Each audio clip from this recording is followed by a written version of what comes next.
Ang prosesyon ay isa sa mga kostumbre na hindi natin maaring mawaglit kapag pinag-uusapan natin ang mga ritual ng mga mahal na araw. Ang prosesyon actually ay isang paglalakbay ng sambayanan ng Diyos mula sa isang lugar patungo sa isa pang lugar. Kadalasan, ang paglalakbay na ito sa liturhiya ay paglalakbay mula sa isang maliit na kapilya patungo sa isang dakilang simbahan. Ang paglalakbay na ito, at ang prosesyon, ay nagpapaalala sa atin sa misteryo ng buhay ng mga Kristiyano sa mundong ito, na tayo ay naglalakbay mula sa sanlibutan ito patungo sa bahay ng ating Ama na nasa langit. At ang sama-sama nating paglalakbay ay nagtuturo sa atin na ang Iglesia Katolika, ang simbahan, ay ang pamilya, ang bayan ng Diyos na naglalakbay sa kasaysayan dito sa mundong ibabaw at nais nating marating sa huli ang langit, ang bahay natin, ang bahay ng Diyos. Tandaan natin, laging pinaalala sa atin ng banal na kasulatan na tayo ay hindi tagalupa. Tayo ay naglalakbay lamang sapagkat tayo'y mga mamamayan ng langit. Tagapagmana ni Kristo, okay? Tagapagmana ng kayamanan ng Diyos kung tayo ay makikibahagi sa pagpapakasakit ng Panginoong Hesukristo.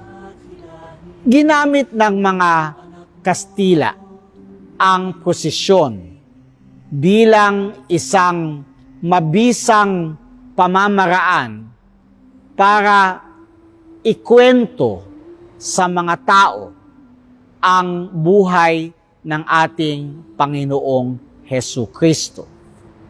Well, minsan, ang posisyon sa karangalan mahal na Birhen, sa karangalan ng mga santo, ay ginaganap sa kanilang mga kapistahan upang sa gayon ay ituro sa mga tao ang pagkatao ng mahal na Birhen, San Jose, o ng mga santo.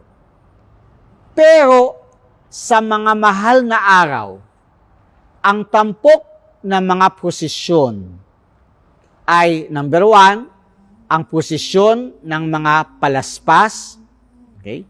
Linggo ng palaspas,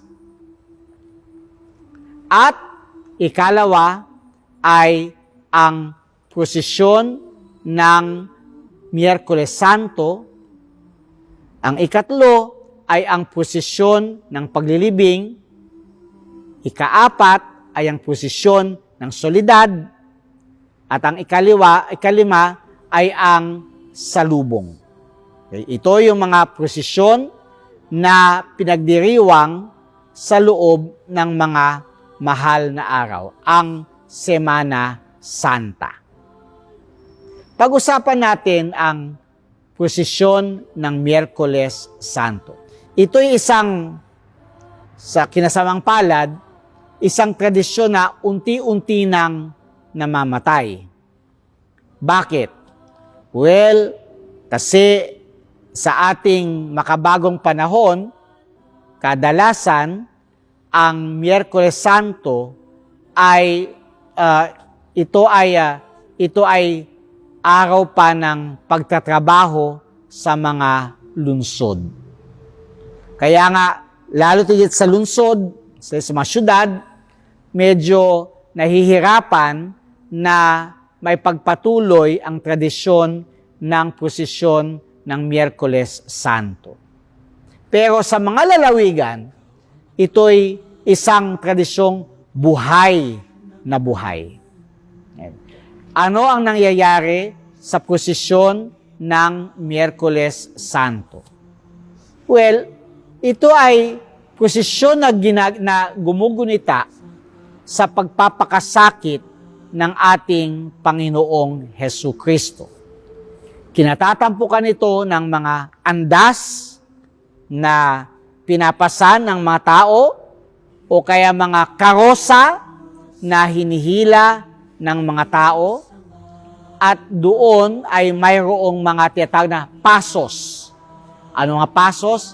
Ito ay mga eksena sa buhay ng ating Panginoong Hesukristo. Ang mga eksena ng kanyang pagpapakasakit. Okay? Ang eksena, usually ito yung limang misteryo ng hapis ng banal na rosaryo. Ang pagkakaalam ko sa mga pasos na ito, okay, ang mga eksenang ito sa buhay ng ating Panginoon ay ipinapakita sa pamagitan ng mga imaheng nililok. Mga imahen na gawa sa kahoy. Okay? At ito'y inililibot sa buong bayan. Ang mga pasos ay mula sa mga tagpo ng buhay ni Jesus. Minsan sasama doon yung pagbibinyag sa ating Panginoon, yung pagtutukso ng diablo sa Kanya, okay? Yung pagbabagong anyo, ang babaeng Samaritana, ang pagpapagaling sa bulag, ang muling pagbubuhay kay Lazaro, at yung mga eksena ng mahal na pasyon. Ano-ano yon? Well, yung huling hapunan, minsan nilala pala yung si Jesus na papasok sa Jerusalem, tapos ang huling hapunan, ang panalangin sa halamanan, tapos sunod-sunod na yon, may eksena. Ang paghalik ni Judas, ang pagdakip kay Jesus, ang pagdadala sa kanya kay Herodes at kay Poncio Pilato, ang paghagupit sa ating Panginoon, ang pagpuputo ng koronang tinik, ang pagpapasa ni Kristo ng krus. Nandoon din yung pagpapahid sa kanyang mukha ng birang ni Veronica, pagtagtagpo nila ng mahal na birhen, ang pagtulong sa kanya ni Simon Cireneo, at ang paghuhubad kay Jesus, ang pagpapako niya sa krus. Ang nalalaman ko, humihinto ito sa eksena ng Nazareno. Sapagkat ang mga eksena naman ng kamatayan ng ating Panginoon ay pinuposisyon pagdating ng Biyernes Santo. So sino-sino mga nandun?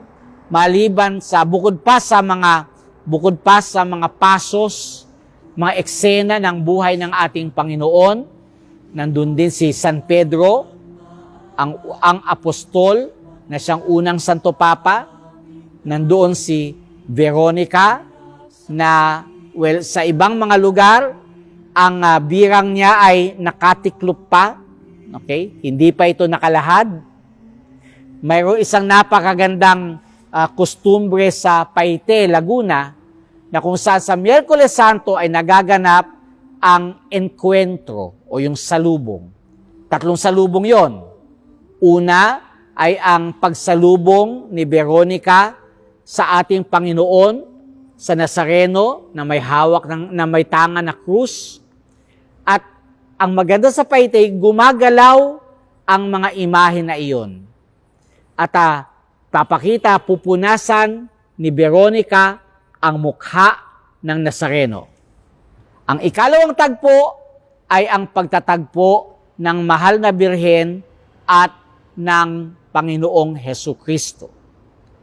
At ang ikatlong tagpo ay magtatagpo si Veronica at ang mahal na Birheng Dolorosa sa harap ng mahal na birhen ay ibubuka ni Veronica ang kanyang birang at ipapakita sa mahal na birhen ang duguang larawan ng mukha ni Jesus na naiwan sa kanyang birang o sa kanyang belo. Napakagandang tradisyon. Ito'y matatagpuan sa Paite, Laguna. Okay? Pero gayon pa man, sa ibang mga lugar, nandoon ang mga pasos, mga eksena ng buhay ng ating Panginoon. At syempre, ang mga banal na babae, sina Maria Cleofe, Maria Salome, at syempre pa si Maria Magdalena, tapos si San Juan, at ang pinakakatapusan ay ang mahal na Birheng Dolorosa. May mga distinction pa nga yan eh. Sa Miyerkules Santo, ang Dolorosa ay nakatingala sa langit. Ang kanyang bihis ay, hindi panluksa. Gayon din ang mga banal na babae, hindi sila nakapanluksa. Kadalasan ang birhen ay nakasuot ng violet o kaya ng maroon at ang kanyang belo ay asul. At siya'y pinapakita na nakatingala sa langit. Pagdating ng Biyernes Santo, ang ilalabas sa prosesyon ay ang mahal na birhen na nakaluksa at nakayuko sa kanyang pagdadalamhati. You see, those are the distinctions na pagitan ng Miyerkules Santo at yung prosesyon ng Biyernes Santo. Ano ba ito? Ito ba'y pagpapakita ng karangyaan ng pamilya na sponsor o yung mga kamarero ng nasabing mga larawan? Hindi. Hindi ito payabangan. Hindi ito pabonggahan ng gayak. Sorry, hindi. Ito'y isang banal na paglalakbay. Isang banal na paglalakad. At habang lumalakad tayo, ay ginugunita natin ang mga misteryo ng pagpapakasakit ng ating Panginoong Hesukristo. Minsan nalulungkot ako kasi nauuwi sa pabonggahan, nauuwi sa payabangan. Minsan, yung suot ng mga minor characters ay mas marangya pa kaysa sa suot ng mga major characters tulad ng mahal na Birheng Dolorosa. Okay. O kaya pabonggahan, paramihan ng bulaklak, paramihan ng ilaw, pagalingan ng banda na sumusunod. We miss the point. Okay? Ang